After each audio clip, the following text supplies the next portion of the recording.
we should be singing, "Hey Ricky." Yeah. Hey Ricky, get up, Ricky. Hey Ricky, Get you're up, so. Ricky! Hey Ricky, you're so blind. You're so blind. He blew your mind. It's all over the mat. Well, What's that gray stuff on the man? we have to talk about our good friend Michael Walker, the Midnight Stalker.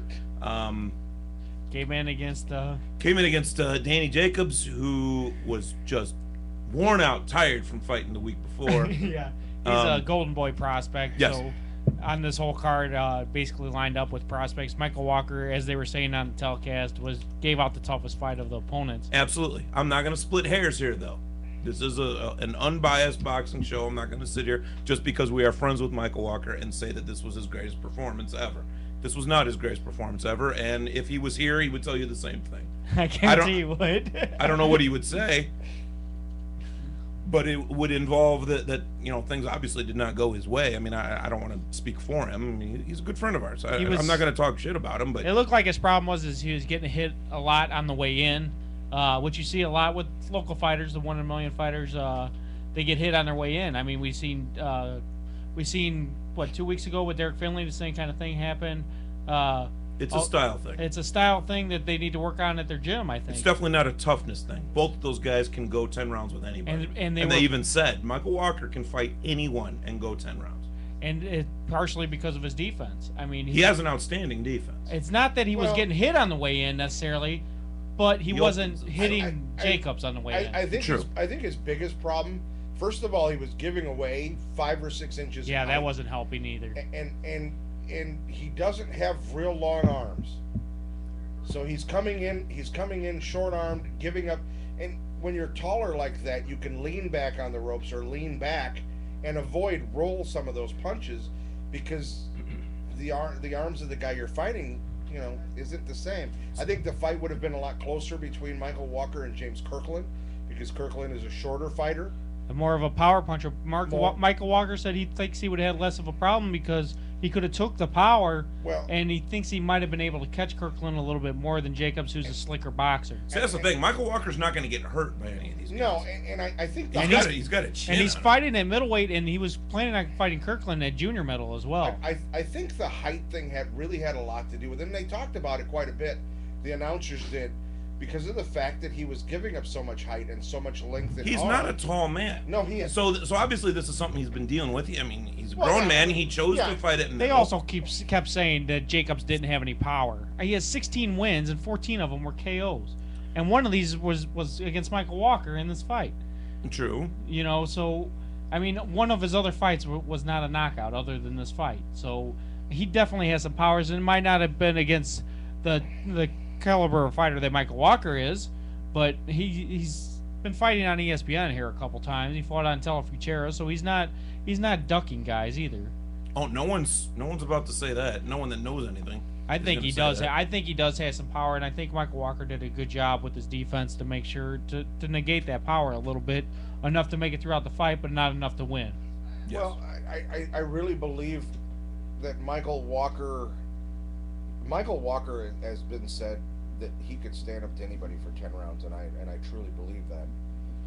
Just unfortunately, I think he was fighting a slicker boxer and a guy that was taller, and when you've got that kind of a combination behind you, Michael just doesn't have the arm length or the height to deal with it, and unfortunately, that's not something he can control. I don't necessarily know if Michael Walker has the one-punch power. He has, for local talent, he does, but for the upper echelon of guys like Dannie Jacobs and that, he's going to have a harder time. Yeah, he's going to have a harder time with that. I think Michael needs to become more of the slicker boxer style. I really have no problem with Michael Walker's style. I think I have more of a problem with the weight class that he's fighting in.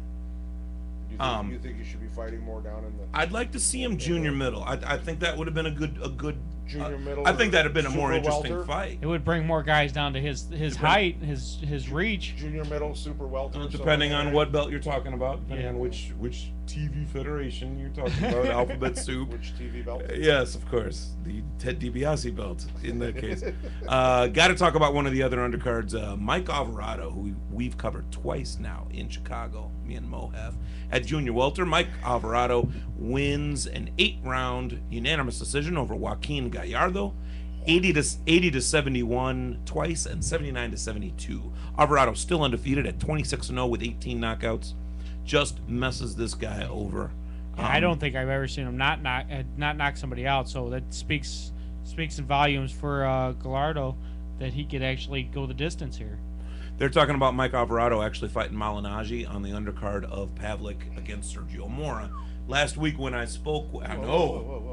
Alvarado was not very many people know about him, but he is a hard hitter. You get a win over Paulie Malignaggi, you about write your own ticket. Yeah. I don't know if he can beat Malignaggi. In fact, I'm going to flat out say he can't. I think he can. I'm going to flat out say that he can't. I love Alvarado. We even spoke to him after one of the events. I mean, he's a good guy. I don't think he has the experience to fight someone that has been in there with Cotto and has been in there with Hatton, and those are Malignaggi's only two losses. I don't think he's knocking Malignaggi out, but I think he could. If those two guys can't knock him out, Alvarado's not knocking him out. Yeah, but I think he's going to do a pretty good job against him, and I think he could pull off a win against Malignaggi. I think it'll be a good fight. I'm not saying he's going to go in there and blow him out by any stretch of the imagination, but he could do just as good as Herman Ngojo or Love Morendo. Sure. Boy, just pulled those two names out. That was nice. All right, I'll drink the mo. I'll drink the mo. Now you realize he just busted that out like he knew it. Now you realize with Kelly Pavlik fighting Sergio, yeah, Kelly's going to be able to write his own ticket. Shut up. Well, you got to remember. I know those two names because I am a Malignaggi fan as well. I am very much a Malignaggi fan. I like watching Paulie fight. Oh my! If you don't, you're crazy. Paulie fight. You know what? A boxing fan had better like that. Oh. He's not knocking guys out, but he come have on. To. I want to watch him fight. Most of his fights go the distance, and they're all really good fights. You know what? I will give him an entire paycheck of mine, which doesn't mean beans to him. Yeah. If he didn't mean that, Angie. Really. If he starts, all 19 of my dollars every 2 weeks. If he actually comes to the ring once on like a catwalk. Like Zoolander, because that's who he looks like. He looks like Zoolander, especially with the when he gets the blonde spikes. When he does the blonde spikes, I think that'd be outstanding. That'd be worth $1,000 just to watch, just to stand there and get interviewed and say, "I am the reason he did this." Featherweight action: Barnabe Concepcion wins a 6-round decision over Yogli Herrera. Freddie Roach trains him as well. Concepcion 29-1-1 with 17 knockouts. Congratulations there. Moving on down. I think. Try to. Yeah, that went real well. Oh, our good friend and Nestor's good friend, Alfonso Gomez, who sat in on a very legendary photo that Nestor was part of at the Hall of Fame a couple of years ago. Won an 8th round TKO victory over Juan Buendia, which means good day. Yeah. Juan Buendia. He hasn't fought since he got smacked by Miguel Cotto. So congratulations to our good friend Alfonso Gomez. And Thursday night, last Thursday, as we were going live, Panama City junior featherweight action, Celestino Caballero wins a 12-round split decision over Jeffrey Mathebula. He retains his unified junior featherweight championship of the world, 116 to 112 for Caballero twice, and 116 to 112 once for Mathebula. Caballero still 32, moves up to 32-2 with 22 knockouts. One of the few unified champions that are out there right now. One of the few. Yeah, there's not very many. You want to try saying that again? And the very same night in Bangkok, junior featherweight action, Poonswat Krating Dengajim. TKO victory in the 9th round over Rafael Hernandez. Let's go ahead and take a break. We'll be right back at you. I seen it up there. I'm like, I don't care. You said it last week. We're going to say it again. Rogie Insurance is a 4-generation insurance